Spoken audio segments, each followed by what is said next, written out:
Quinto set fatale per la Bosca San Bernardo Cuneo, che al Pala UBI si arrende alla Banca Valsabbina Millennium Brescia 3-2.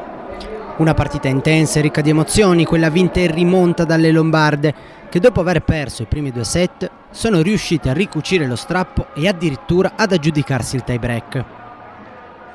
Dopo i 2 KO consecutivi con Novara e Busto, coach Mazzola non cambia nulla nel sestetto titolare, ma l'avvio delle sue ragazze è sottotono. Dall'altra parte, infatti, Cuneo non sbaglia una virgola e conduce dall'inizio alla fine un set semplicemente dominato da Vanek e compagne.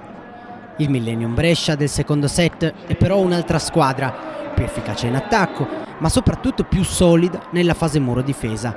Ne nasce un parziale combattuto, con le Lombarde sempre attaccate alle padrone di casa, che però riescono a mantenere sempre un mini break di vantaggio e alla fine ad aggiudicarsi il set 25-23. Sotto 2-0 la storia sembra scritta, ma il bello del volley è che nulla è scontato. Mingardi prende per mano le sue compagne e grazie anche ad un'ottima De Gradi, che finirà la partita con 15 punti a referto, riesce a trascinare la sfida sul 15-16. L'equilibrio regna sovrano e Cuneo rimette la testa avanti grazie anche ad un ottimo impatto sulla partita di Ungurianu, che prende il posto di Rigdon.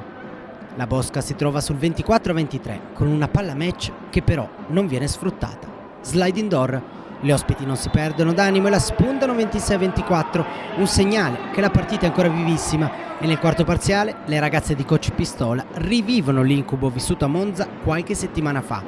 Brescia infatti, con una Mingardi on fire, 25 punti a fine match, si aggiudica il parziale 25-18. Si va al tie break, ma questa volta per Cuneo, che nelle precedenti 2 partite era uscita vittoriosa al quinto set, l'esito è diverso per Vanek e compagne. Brescia infatti trova un break proprio nel momento cruciale del parziale, allungando fino al 12-8. L'inerzia del match premia le ragazze di Mazzola, che nel finale completano una rimonta incredibile. Finisce 15-10 per le Lombarde, che dunque tornano a casa con 2 punti preziosissimi, soprattutto per come maturati. Per Cuneo invece arriva una sconfitta, seppur con punti, dopo 2 successi di fila. Le gattine avranno però la possibilità di rifarsi mercoledì sera, quando in occasione del turno infrasettimanale andranno a far visita al Fenera Chieri 76. Per Brescia invece ci sarà da superare l'ostacolo Bisonte-Firenze.